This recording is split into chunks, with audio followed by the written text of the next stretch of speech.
Hey everyone, Doug here with Doug Johnson Productions, Orem, Utah, with yet another trailer construction status update video.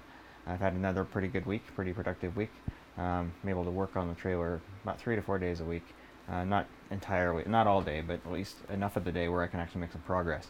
So I think last time we left off talking about the front desk and front monitor wall. Obviously, that's all still working. I've made a little bit of progress though, in that I've connected up a few other things, like I've got USB ports for charging cell phones. Got those in there and working now. Also wired up some additional. I ran into one little issue where I shut off the main power switch to the trailer, and the laptop here would die because it wasn't getting power. So I've since wired in a constant 12-volt power source for that. Just a few other miscellaneous things I've done up here on the front. I think I also added this touch monitor here on the side since the last update video that I did. That's just wired into the Surface Pro 2 here. That is a touch screen, so I can run software, control the switcher on both monitors at the same time. So I can do audio mix over here, or media pool over here for loading graphics, or if I just want to have a larger screen for controlling the surface, controlling the switcher itself, that's there as well. So that's all up and running now as well. This is on an arm that allows me to move it around, so I can move it to a more convenient location should I need to do that. The other thing I've done here on the front wall is I added my clock. I think I've mentioned this in a prior video. This is Ntp Synchronized Clock. Uses nice big LED numerals. That's synchronized to internet time, so it's pretty close to as close as you can get without going to direct atomic clock source. Of course, it's great to have a clock whenever you're doing video, because a lot of things are scheduled and you make sure you want to go live at the right time. So that's there. The other big thing I've done here is I've been able to mount several of the monitors on the right wall. These are not permanently mounted because I need to put the actual wall itself up. But this allows me to test the wiring, test the location of the monitors, make sure they're going to work exactly where I want them to work, and so forth. Make sure all the signals are running the way that they need to. Just kind of give you guys a really brief tour of some of the wiring here.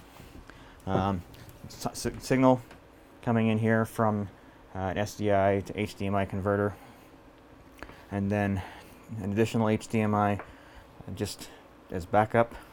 We have a couple of Ethernet lines here, audio lines. There's one, and then two. Those will be for intercom. HDMI for an input, so hooking a laptop, that goes to an HDMI to SDI converter in the back. You've got 12-volt power coming in. And then these smaller 12-volt lines here are for overhead lighting. And most of these monitors are wired up very similarly. I am connecting to 2 inputs on each monitor.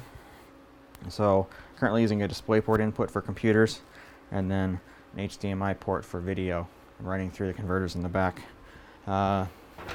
This one in the engineering area in the back also has a speaker on it, mostly just because I had that laying around, not because it's absolutely necessary. I know in the previous video I mentioned something about these front monitors supporting 1080i. Well, the other thing I failed to mention that most computer monitors don't support is 24 and 30 frames per second video. These do, fortunately. In fact, what we're seeing right now is 30 frames per second on ones here on the ends. Those are coming out of the Blackmagic Multiview, and when you put those in 4K mode, they output 30 frames per second. These two monitors here, as is typical of computer monitors, do not support 24 or 30 frames per second, and so those will probably be pretty short-lived here in the trailer. I'll probably swap those out pretty quickly. The reason I'm using the ones that I am is because I already had them. I didn't have to go and buy any additional ones, and most of the time they will just be connected to a computer. You can see the one on the right here actually is running off of a computer right now. So for the time being, those will be all right. But if I ever need to send actual video signals to those two, then I'll probably need to upgrade those to something else, either that or run through, say, one of the decimator MDHX converters that I've got in order to convert it from 24 or 30 to 60 frames per second. The other thing that's going to be going on here, and I haven't mounted yet, is a nice big 55-inch LCD TV, 4K LCD TV up top. It's going to be running through, the signal for it's going to be running through one of my multi-views, and it's actually going to be displaying 7 video sources. So maybe 1, 2, 3, and then a second multi-view to do 4, 5, 6, and 7 video sources up there. And these will be, this whole area over here is for the CG or titles, any graphics, and pan tilt zoom camera control. And the idea behind having the 4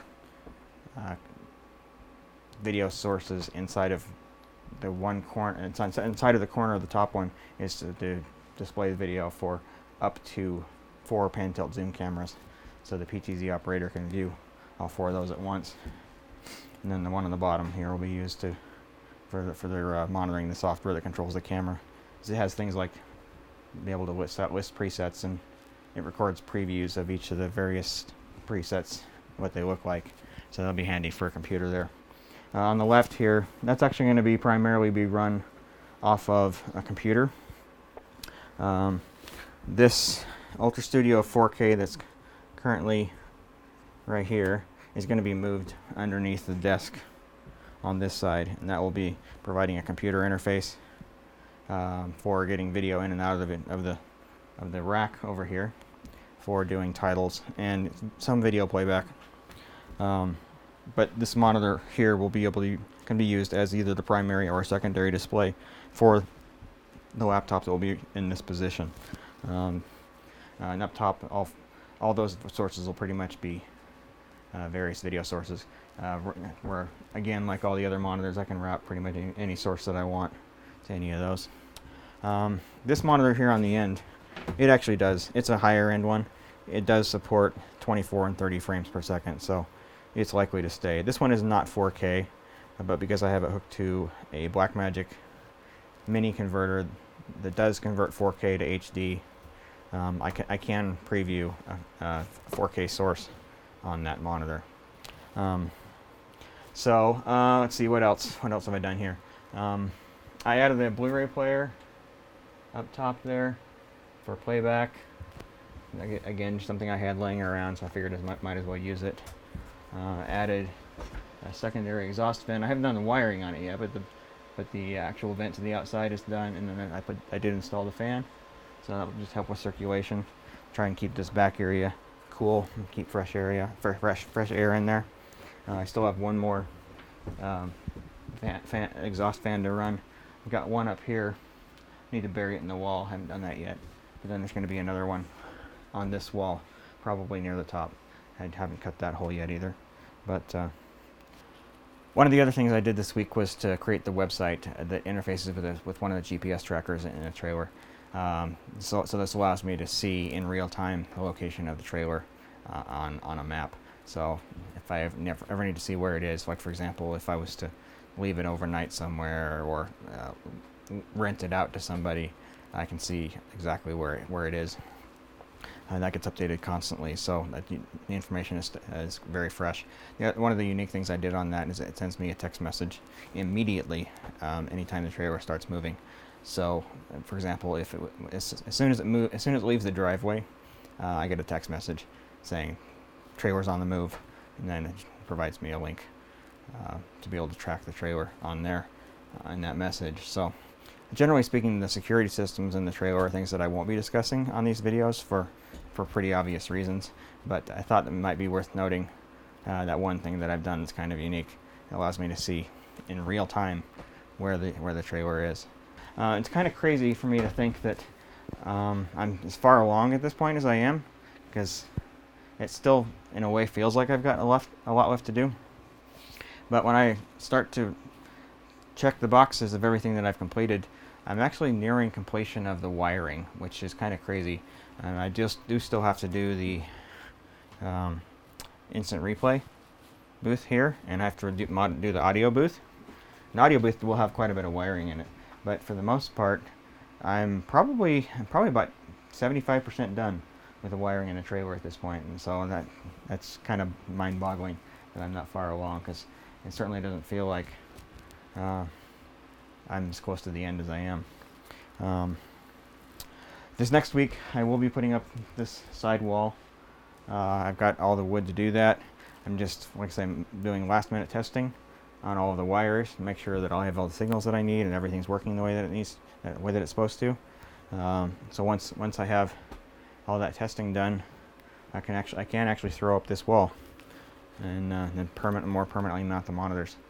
Of course, when it comes time to install carpet, all of the monitors will have to come down so that I can put the carpet up. But that won't be too big of a deal. I mean, all the holes are already cut, and so it's just a matter of marking on the carpet where the holes are, and so reattach the screws or bolts or whatever happen to be securing each one. Let's see.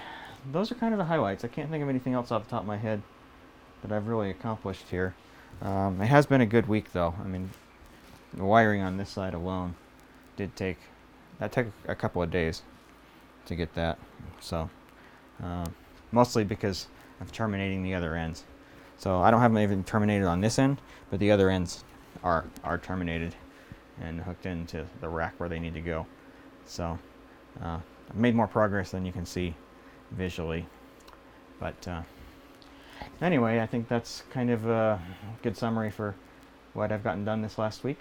You guys, be sure to leave comments below with any questions you might have. I do try to answer them as best I can. And be sure and like and subscribe.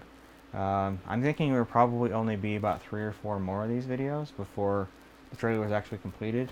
At that point, I'm gonna enlist the help of a couple of filmmaker friends to do a really nice promo video for the trailer once everything's finally ready to go.